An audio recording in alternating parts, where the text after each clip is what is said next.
이유남 교장 선생님이 계십니다. 사진을 준비를 했는데요.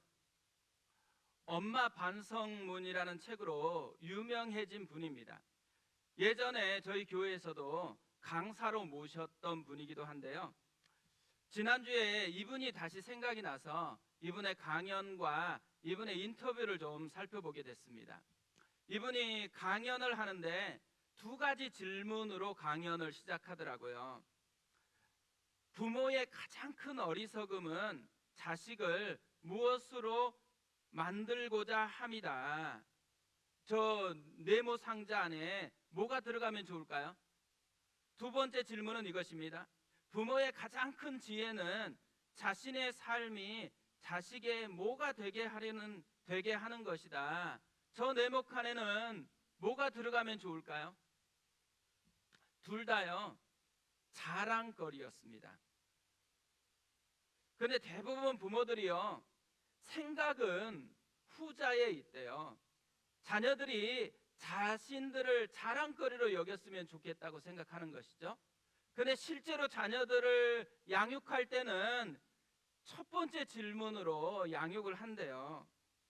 아이들을 자신의 자랑거리로 키우려고 한다라는 거죠. 이 교장 선생님도 그렇게 아이들을 키우려고 애썼다라는 거예요. 근데 자랑거리가 되려면 적어도 세 가지는 해야 된다라고 생각한 거예요. 첫 번째는 뭐를 했으면 아이들이 우리의 자랑거리가 되겠어요? 성적이 좋아야 되는 거죠. 두 번째로는 상을 받아야 되는 거죠. 세 번째로는 뭘 했으면 좋겠어요? 임원이 됐으면 좋겠다라고 그렇게 나와 있더라고요. 그래서 이 집은 2월 달부터 굉장히 바빠진대요. 왜냐하면 3월 달에 임원 선거가 있으니까 연습을 2월 달부터 그렇게 시켰다고 합니다. 이 교장 선생님은요, 칼퇴근을 했대요. 그래서 아이들을 보면 첫 번째로 하는 소리가 뭐냐면 숙제했니? 일기 썼니? 문제집 풀었니? 학원 갔다 왔니? 였대요. 그리고 첫 번째로 한 행동은 뭐냐면 TV에 손을 얹는 것이었어요. 왜 TV에 손을 얹었을까요? 너무 집에서 해보신 거 아니에요 혹시? 이 뜨거운 정도에 따라서 얼마나 TV를 시청했는지를 알기 때문에 그런 거죠. 이렇게 극성스럽게 키웠더니만요, 실제로 아들이 전교 1등을 계속해서 했대요. 전교 1등을 한 아들이 성적표를 가지고 오면요, 우리 같으면 얼마나 신나서 칭찬하겠어요. 그런데 지난번 성적표 가지고 오라 그래가지고 지난번 성적보다 떨어진 게 있으면 그렇게 야단을 쳤대요. 그러다 보니까 공부를 이렇게 잘하는 아들인데도 기가 죽어서 살았답니다. 그런데 둘째 딸은요, 공부를 별로 못했나 봐요.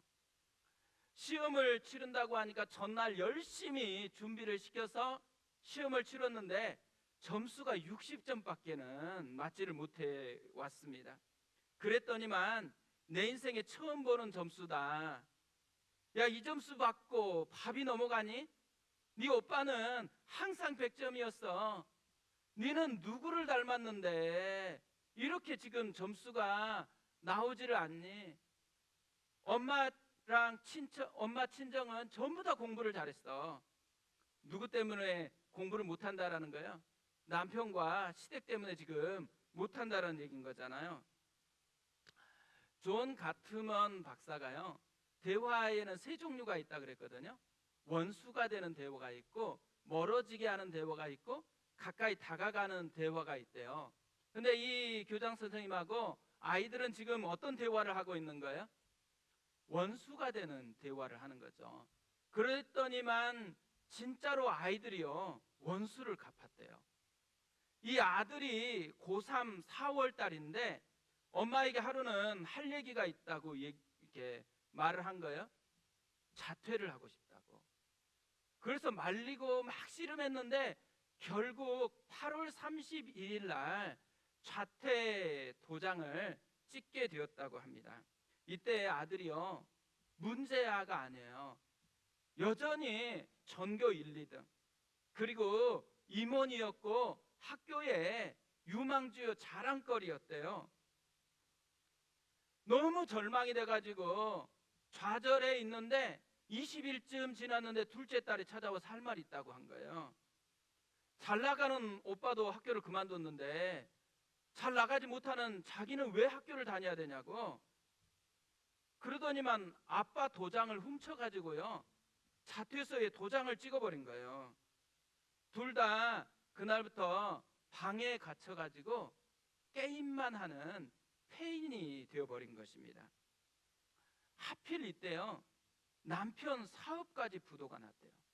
그러면서 이제 지하 세 방으로 이사를 한 것입니다.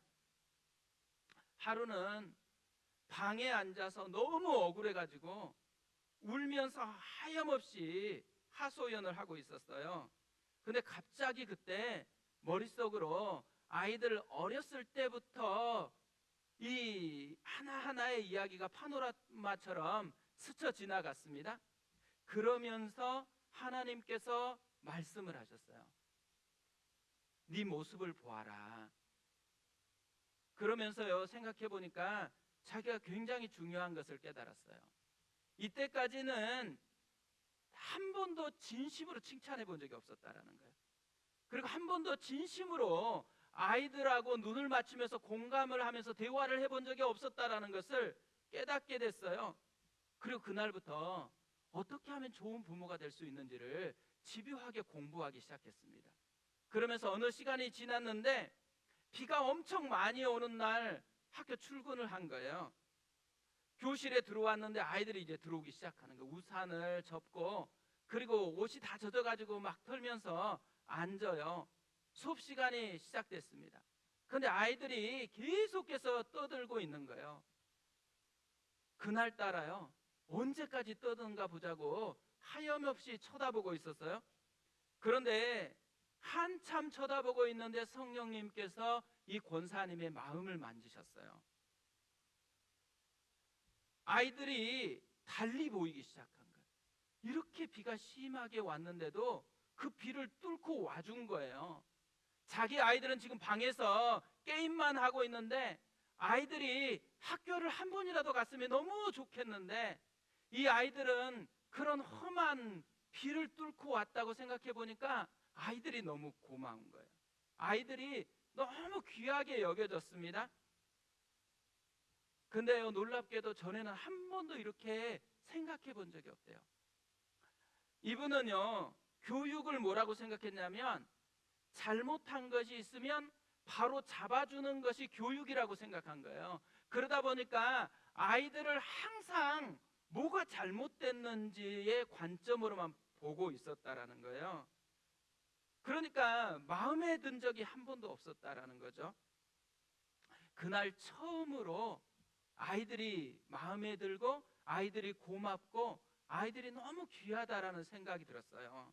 그리고 집에 돌아가서요, 문을 다 닫고 차단하고 있는 그 두 아이 방문 앞에서 하염없이 울면서 기도하기 시작했대요. 그러면서 엄마 반성문을 쓴 거예요.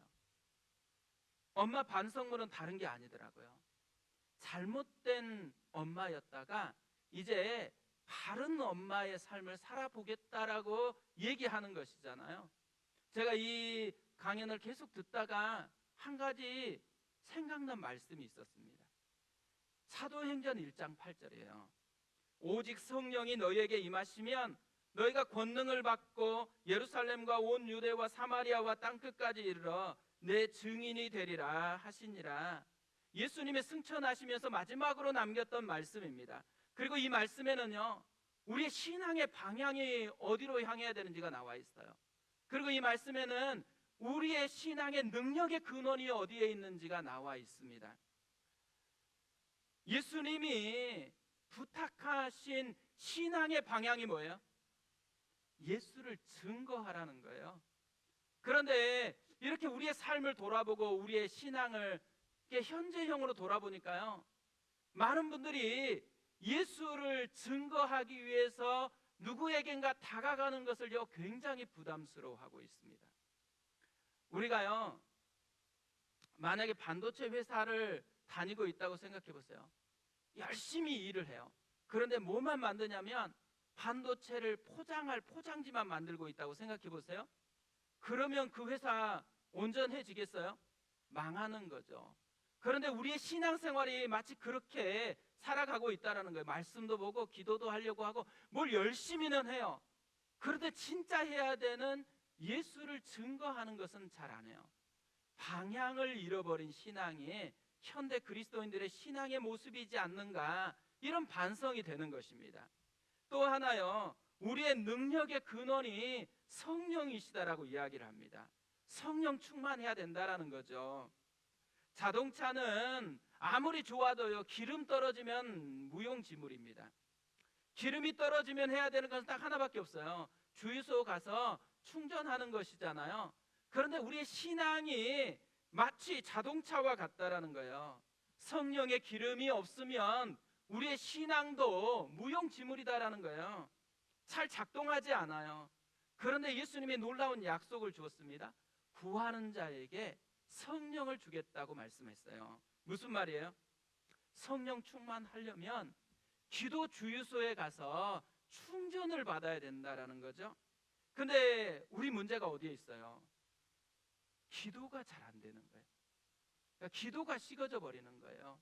기도가 중요하다는 걸 모르는 게 아니고, 그런데도 불구하고 기도가 안 되는 현실, 이게 우리의 모습이다라는 거예요. 기도가 안 되다 보니까 뭐가 안 돼요? 신앙의 능력이 없는 거예요. 능력 없는 채로 신앙생활하는 이 모습이 현대 그리스도인의 모습이다라는 생각이 참 많이 들어지는 것입니다.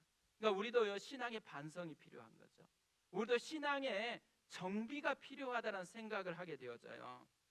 우리가 지금 다니엘을 살펴보고 있잖아요. 근데 이 다니엘을 정비의 관점에서 지금 살펴보고 있습니다. 관계 정비를 살펴보았고, 믿음 정비를 살펴보았고, 오늘은 우리의 기도를 좀 살펴보았으면 좋겠다고 생각을 했어요. 그래서 제목을 기도 정비라고 그렇게 정했습니다.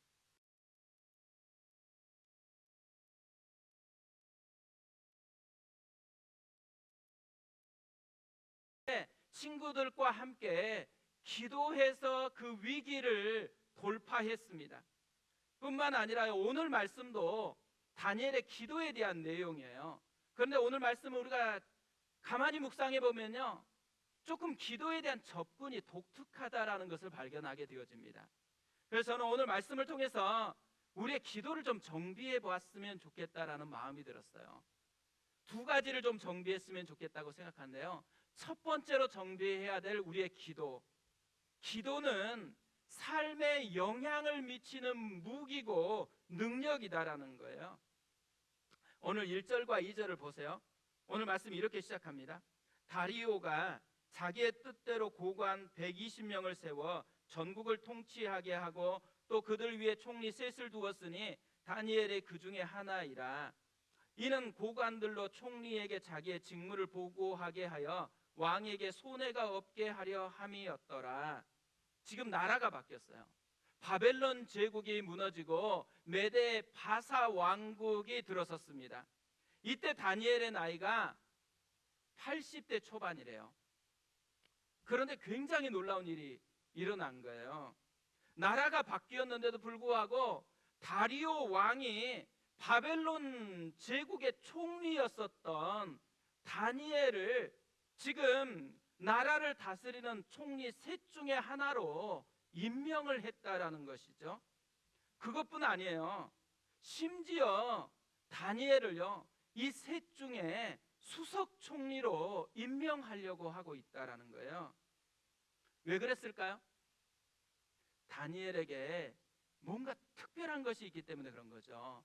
오늘 말씀은 다니엘의 특별한 것을 우리에게 소개합니다. 첫 번째로는요, 다니엘은 아무리 털어도 먼지가 안 나는 인생이라는 거예요. 4절을 우리 같이 한번 보겠습니다. 4절을 함께 읽어볼게요. 이에 총리들과 고관들이 국사에 대하여 다니엘을 고발할 근거를 찾고자 하였으나 아무 근거 아무 허물도 찾지 못하였으니 이는 그가 충성되어 아무 그릇됨도 없고 아무 허물도 없음이었더라. 지금 총리들과 고관들이 시기심이 생겨가지고 다니엘을 탈탈 털었어요. 그런데 아무 근거, 아무 허물도 찾지 못했습니다. 먼지 하나 없는 깨끗한 인생이라는 거예요. 충성되어 아무 그릇됨도 없고 아무 허물도 없대요. 저 이거 보면서요, 우리나라 청문회 생각해 보세요.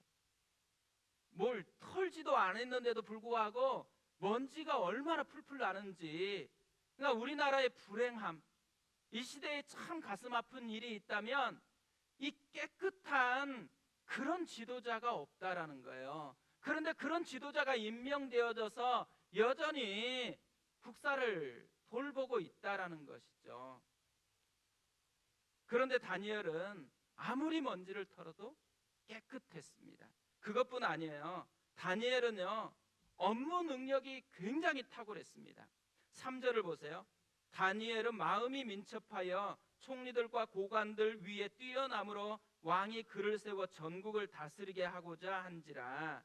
그러니까 누구보다 탁월했대요. 그래서 왕이 그를 첫 번째 통치자로 세우고자 했어요.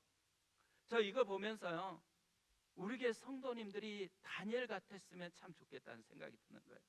직장에서 우리가 다니엘처럼 됐으면 좋겠어요. 우리가 사업을 하거나 또 주부여도요, 집에서 다니엘과 같은 좀 탁월한 주부가 되었으면 너무 좋겠다라는 생각이 참 많이 들었습니다. 그런데 문제가 어디에 있어요?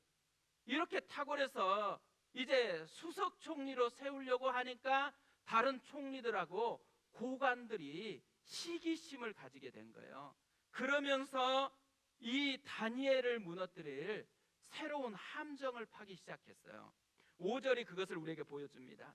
그들이 이르되 이 다니엘은 그 하나님의 율법에서 근거를 찾지 못하면 그를 고발할 수 없으리라 하고, 신앙의 함정이 아니고서는 안 되겠다고 생각했어요. 그러면서 이제 모여가지고 많은 신앙의 함정 중에 어떤 것을 건드리면은 이 다니엘을 무너뜨릴 수 있는지를 논의했어요. 그리고 결정을 했습니다. 기도 금지령. 30일 동안 왕 외에 어떤 신이나 사람에게 무엇을 구하면 사자굴에 던져 넣기로 한 것이에요. 근데 생각해 보세요. 많은 것들 중에 왜 하필이면 이들은 기도 금지령을 선택했을까요? 기본적으로 이들이 안 것이 있어요. 다니엘의 능력이 기도에서 나온다라는 것을 안 거죠.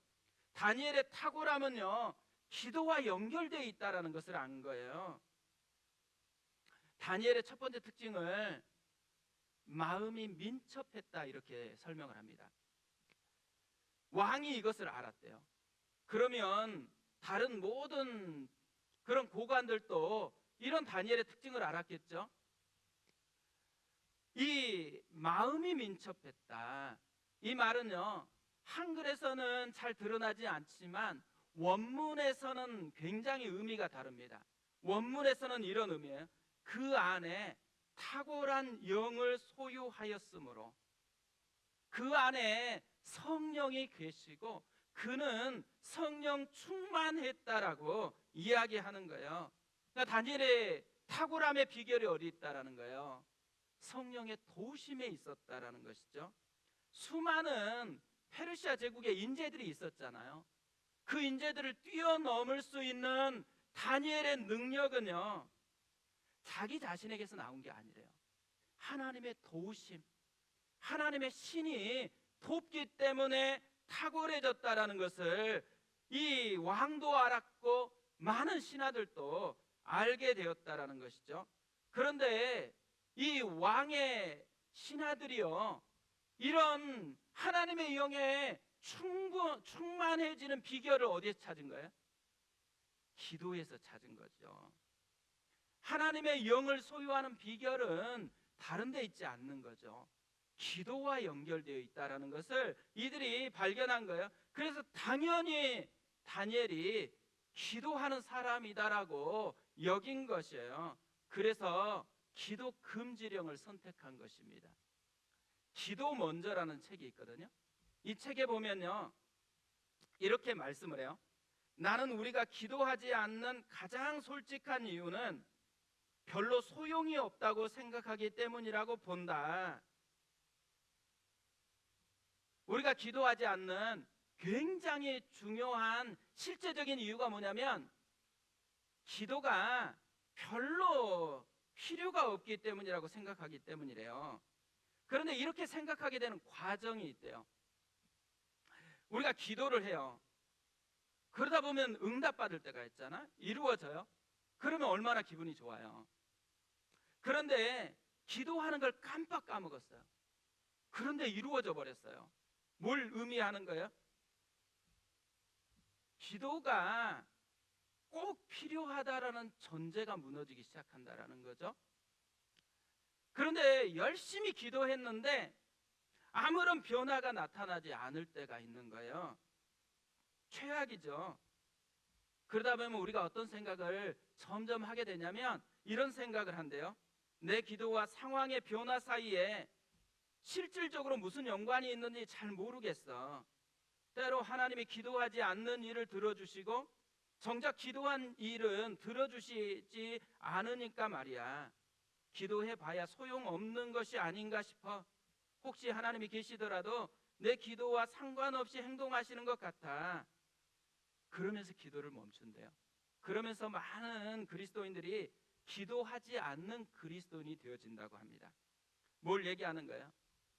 우리가 기도하지 않는 가장 실제적인 이유가 뭐냐면 기도가 내 삶에 영향을 미치지 않는다고 생각하기 때문에, 기도가 내 삶하고 별다른 상관이 없다고 생각하기 때문이라는 거죠.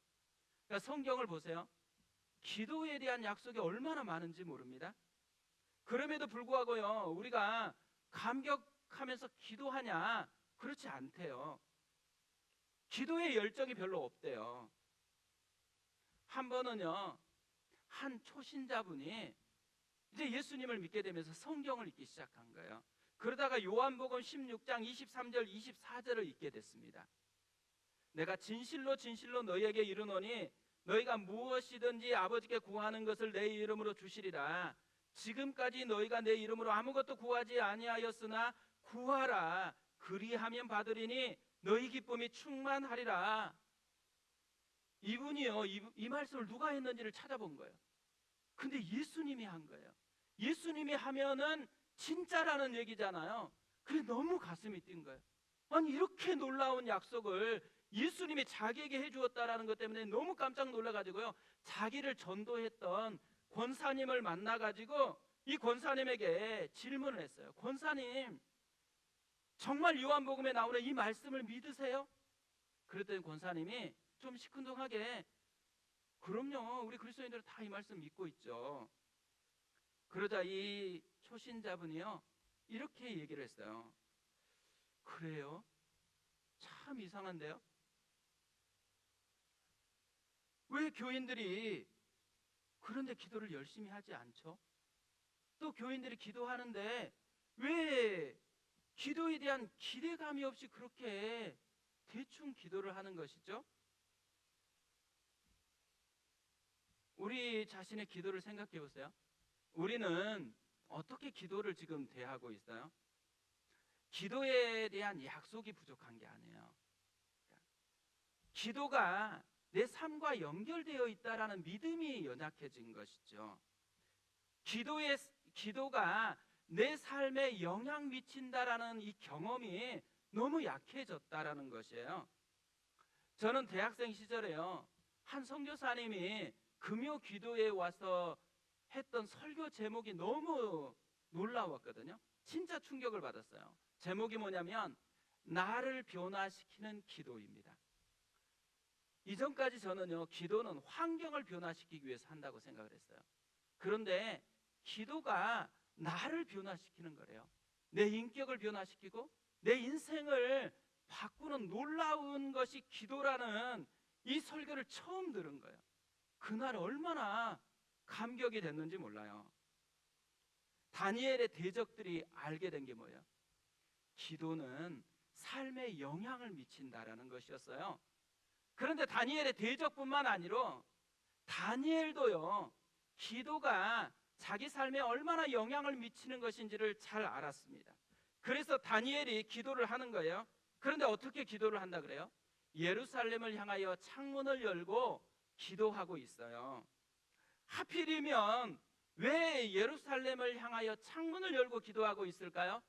다니엘이요, 솔로몬이 기도했던 것을 알고 있는 거예요. 성전을 건축하고 난 후에 솔로몬이 역대하 6장에 보면 굉장히 길게 기도를 합니다. 이 기도 중에 한 부분만 제가 읽어드릴게요. 29절에서 31절에 이렇게 되어 있어요. 한 사람이나 혹 주의 온 백성 이스라엘이 다 각각 자기의 마음의 재앙과 고통을 깨닫고 이 성전을 향하여 손을 펴고 무슨 기도나 무슨 간구를 하거든 주는 계신 곳 하늘에서 들으시고 사유하시되 각 사람의 마음을 아시오니 그의 모든 행위대로 갚으시옵소서. 주만 홀로 사람의 마음을 아심이니이다. 그리하시면 그들이 주께서 우리 조상들에게 주신 땅에서 사는 동안에 항상 주를 경외하며 주의 길로 걸어가리이다. 솔로몬의 긴 기도의 핵심이 뭐냐면요, 기도는 삶을 바꾼다라는 거예요. 그래서 삶에 문제가 생겼으면 반드시 성전을 향해서 기도하라고 그렇게 요구하고 있는 거예요. 기도가 삶에 영향을 미친다라는 거죠. 다니엘이요, 이런 솔로몬의 기도의 핵심을 붙들고서 기도하고 있다라는 거예요. 근데 마귀의 유혹이 뭐예요? 기도 금지령이에요. 기도할 거리가 없어서가 아니에요. 우리 삶에 보면 기도할 게 되게 많잖아요. 그런데 자꾸만 우리의 삶에서 기도가 멀어지게 만듭니다. 자꾸만 우리의 삶에서 기도가 식어지게 만든다라는 것이죠.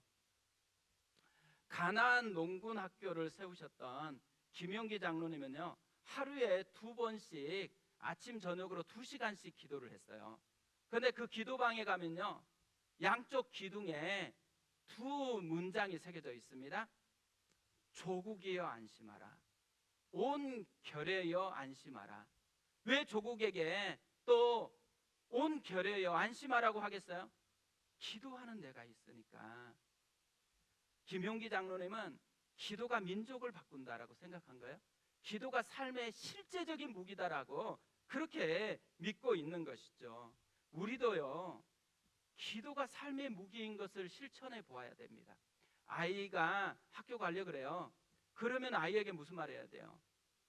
아들 안심해, 딸 안심해, 엄마가 기도하고 있을게, 아빠가 기도할게. 남편이 출근하려고 그래요. 아내가 인사하면서 뭘 얘기해야 돼요? 여보 안심하세요, 내가 기도하고 있을게요. 기도가 삶의 실제적인 무기다라는 것을 사용해야 된다라는 것이죠. 이번 주부터요, 아침마다 또 매일 순간순간마다 기도가 삶의 무기다라는 것을 적용하고 실천해 보았으면 좋겠습니다. 2번째로 정비해야 될 기도의 내용이 있어요. 기도는 알라딘의 요술 램프가 아니라 사귐의 통로라는 거예요. 대학 시절 저는요, 돈이 필요하면 전화했어요. 마치 전화하면 돈이 왔거든요. 전화가 알라딘의 요술 램프 같았어요. 진짜 철이 없었던 거죠. 제가 자녀를 2을 키우고 있잖아요. 저는 우리 아이들을 보는 게 너무너무 행복하거든요. 그리고 아이들과 대화를 좀 풍성하게 했으면 좋겠어요. 아내가 너무 부러울 때가 있어요. 집에 가보면 아내에게 애들이 와서는 제잘제잘 자기 삶을 다 얘기하는 거예요. 그럼 너무 부러워가지고 제가 그 옆에 가서 함께 얘기를 나누려고 해요. 그 좋던 분위기가 정말 어색한 분위기로 바뀌어져 버립니다. 그래서 할 수 없이 옆에서 부러워하면서 구경만 할 때가 얼마나 많은지 몰라요. 근데 저는 이런 모습을 보다가요, 하나님과 우리 관계가 참 이렇게 했다라는 생각이 드는 거예요. 기도는 2 종류가 있는 거예요. 하나는 필요가 있기 때문에 기도하는 대화가 있고요. 또 하나는 뭐예요? 친밀해지기 위해서, 사귀기 위해서 자꾸만 함께 삶을 공유하기 위해서 기도하는, 대화하는 기도가 있는 것이죠. 우리 기도는 어느 쪽에 가까울까요? 다니엘의 기도는 어느 쪽에 가까웠을까요? 다니엘의 기도는요, 필요 때문에 기도한 게 아닙니다. 문제 해결하기 위해서 기도한 게 아니에요. 10절인데요. 우리 10절은 같이 한번 읽어보겠습니다. 같이 읽습니다. 다니엘이 이 조서에 왕의 도장이 찍힌 것을 알고도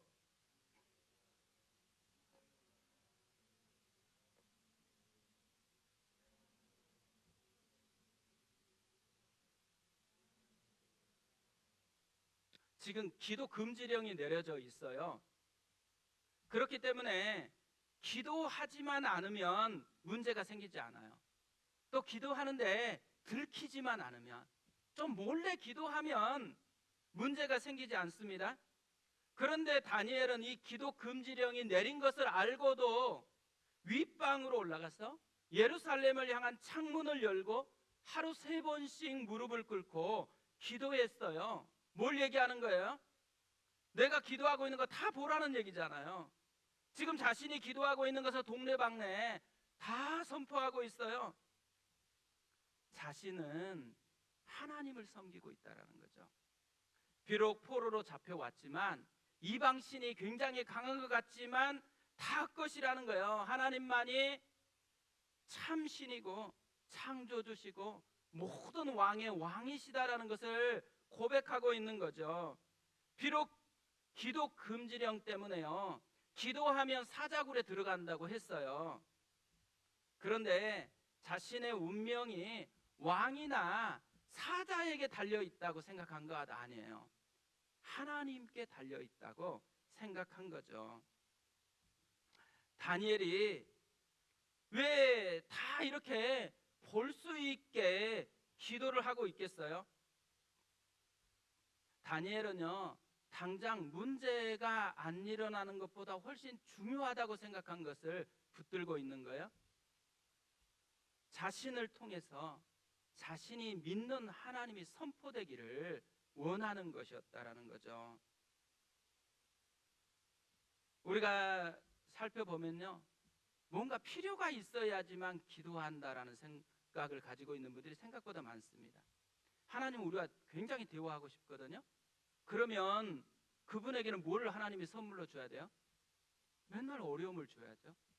가끔 병이 걸리기도 하고 가끔 회사가 잘 안 되기도 하고. 왜요? 그래야지만 하나님 앞에 나와서 하나님을 만나려고 하니까.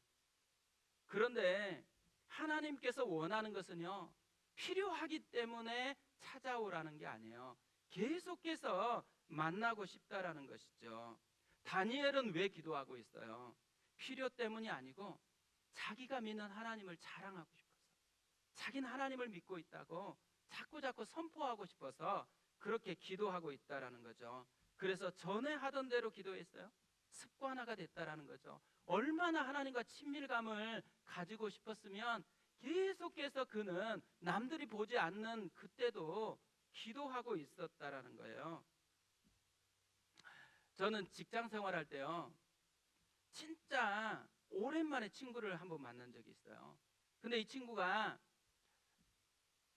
자기가 출근하면은 회사 문고리를 잡고 이후에 들어오는 모든 사람이 축복받게 해달라고 기도를 한대요. 그래서 왜 이런 놀라운 생각을 했냐고 물어봤더니만 청년부 담당 전도사님이 숙제를 내줬대요. 그래서 이제 그 주간부터 해보는데 해보니까 굉장히 재밌더래요. 그리고 굉장히 뿌듯하더래요. 그래서 제가 그 말을 듣고 저도 솔깃하잖아요. 그래서 다음 날부터 제가 출근하자마자 문고리를 잡고 하나님 이후에 들어오는 모든 사람은 축복받게 해주십시오, 그러면서 들어갔어요.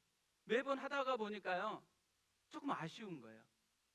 그래서 조금 더 이렇게 기도를 응용하기로 생각을 했습니다. 그래서 출근하면 제 자리에 들어와서 서서 저 끝에서부터 한 분 한 분 보면서 축복을 하고 앉는 거예요. 저희 회사가 52명이 한 사무실에 있었거든요. 52명을 한 분 한 분 축복하니까요, 어느 때는 10분이 지나는 거예요. 그리고 앉으니까 옆에서 우리 팀장님이 보다가 이상하잖아요. 그래서 한번 물었어요. 주승 씨, 왜 출근하면 바로 앉지 않고 그렇게 한 10분 정도 서서 멍하니 그래 보고 있어? 그래서 제가 말씀드렸죠. 제가 너무 한 분 한 분 축복하고 싶어가지고 서가지고 한 분 한 분을 축복하고서 자리에 앉았다고. 그러니까 저희 팀장님이 되게 감동을 조금 받고 좀 이상하게 여겼어요. 그러면서 소문을 다 냈습니다. 우리 회사 분들이요, 그때 이후에 조금 변화가 일어났어요. 무슨 변화냐면 자꾸 저를 찾아와서 커피를 마시자라는 거예요. 가봤더니만 자꾸 자기 어려움을 얘기해요. 자기 아들 얘기하고 자기 이렇게 뭐 어려운 부분들을 항상 얘기하시더라고요. 그래서 이상하다. 나는 이렇게 후배인데, 난 나이도 어린데 왜 나한테 이렇게 어려운 것을 얘기하지? 깨닫게 됐어요. 내가 기도한다고 생각하니까 기도해달라고 부탁하는 거구나. 그래서 이분들의 기도를 모아가지고 매일매일 기도하면서 살았던 그런 직장 생활이었거든요. 근데 엄청 기분이 좋은 거예요. 출근할 때마다 엄청 뿌듯한 그런 것들이 느껴졌습니다. 이번 주부터요, 직장에 가실 때 해보시기 바랍니다. 문고리를 잡고 하든 아니면 일어서서 한 분 한 분 축복하든, 조금 내가 잘 못 살았다 이제까지 부끄러우시면 일단은 말은 안 하고 일단 축복부터 하십시오. 그러면서 내 삶을 좀 바꿔보십시오. 그리고 계속 축복해 보세요. 그러면 놀라운 일이 생겨요.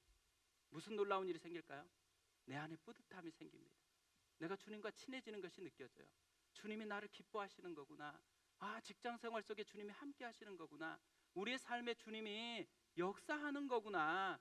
이게 생생하게 피부적으로 느껴지는 것을 경험하게 되어지는 것이죠. 우리는 안 해보기 때문에 못 느껴요. 해보면 느껴요. 존 웨슬레가요, 이런 말을 했습니다. 나는 하나님이 이 땅에서 기도 응답 외에 아무것도 하시지 않는다고 확신한다. 진짜 놀라운 확신 아니에요? 이 땅에서 하나님이 하시는 진짜 중요한 일이 뭐라는 거예요? 기도 응답이래요. 이 땅에 진짜 기도가 필요 없는 분 딱 한 분이 있습니다. 누구일까요? 예수님이죠. 그분은 하나님이세요. 그러니까 어떤 문제가 생겨도 별로 영향을 받지 않습니다. 그런데 놀라운 것은 복음서를 보면요, 예수님의 인생은 기도로 가득 찬 삶이었습니다. 예수님의 제자들, 예수님과 함께 있을 때는요, 기도보다는 잠을 선택했던 제자들이거든요. 그런데 예수님이 승천하시고 난 후에는 그들은 잠보다는 기도를 선택합니다.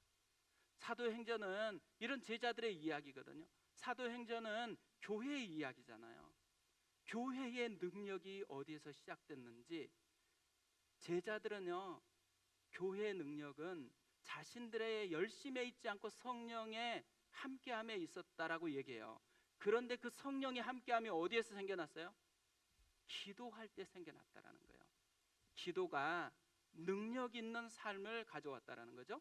기도가 우리의 삶을 능력 있게 바꿔 놓았다라는 것을 얘기하는 거예요. 그래서 사도행전을 액트라는 용어로 설명을 합니다. 행동이라는 의미잖아요. 역사라는 의미거든요. 그런데 이 역사를 뭘로 만들었냐? 성령님이 만들었다고 해서 성령행전이다 그래요. 그런데 이 액트라는 단어는요, 기도의 4가지 요소의 앞자를 따서 만든 거예요. 그래서 기도행전이라고 얘기를 합니다. 오늘 우리의 삶에서 정말 능력 있는 그리스도인 다움을 맛보았으면 좋겠거든요. 그러기 위해서는 우리에게도 기도의 정비가 필요합니다. 다니엘처럼 기도가 내 삶의 무기라는 것을 확실하게 믿고 기도했으면 좋겠어요. 두 번째로, 우리가 어떤 필요 때문에만 기도하는 것이 아니고 주님과 사귀기 위해서, 성령 충만을 위해서 기도하는 사람이 됐으면 좋겠어요. 그래서 우리도 다니엘처럼 내 안에 하나님의 영이 충만한 사람, 그 삶이 우리의 삶 되어졌으면 좋겠습니다. 우리 그 마음을 가지고 찬양하고 기도하겠습니다. 사람들이 다니엘을 보고 알았습니다. 다니엘이 능력 있게 탁월하게 살아갔던 이유, 성령이 도우셨기 때문에. 그런데 이 성령의 도움은 그의 기도에 있었다라는 것을 알았습니다. 그래서 기도 금지령을 통해서 다니엘을 무너뜨리려고 했습니다. 하나님 아버지, 우리는 기도 금지령도 없습니다. 기도한다고 사자굴에 던져지는 것도 아닙니다. 그런데 하나님, 우리의 모습을 보면 기도가 식어져 있습니다. 기도의 열정이 잘 일어나지 않습니다. 약속이 없는 것이 아니라 약속은 즐비한데도 불구하고 기도가 삶을 변화시키는, 기도가 내 삶을 바꾸는 능력이다라는 것이 왜곡되었기 때문에 그렇습니다. 하나님, 우리에게 이 믿음을 다시 회복시켜 주시옵소서. 하나님, 우리도 삶의 하나하나를 가지고 기도하고 그 기도를 통해서 우리의 삶을 변화시키시는 하나님을 보게 하여 주시옵소서. 하나님 아버지, 우리가 문제가 있기 때문만 기도하는 것이 아니라 믿음이 있기 때문에 주님을 자랑하고 싶어서, 우리를 다스리시는 분이 하나님이시고 우리의 인생에 하나님께 속하여 있음을 믿기 때문에 하나님 앞에 계속해서 기도하는, 주님과 사귀는 기도의 사람 되어질 수 있도록 붙들어 주시옵소서.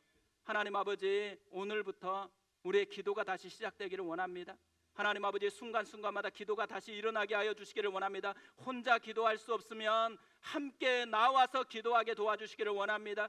그래서 하나님 아버지, 우리도 우리 아이들에게 보여주게 도와주십시오. 기도가 어떤 능력이 있는지, 우리 아이들이 미래에 어려움이 찾아왔을 때에 무엇을 해야 될 것인지 삶을 통해서 생생하게 보여줄 수 있도록 우리 하나님께서 우리를 오늘부터 빚어주시고 세워주시옵소서.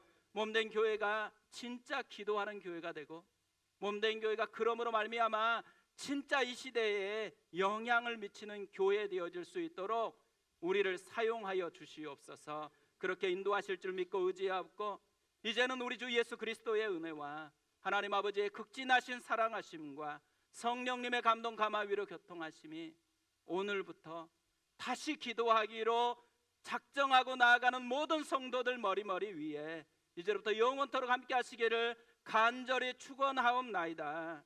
아멘.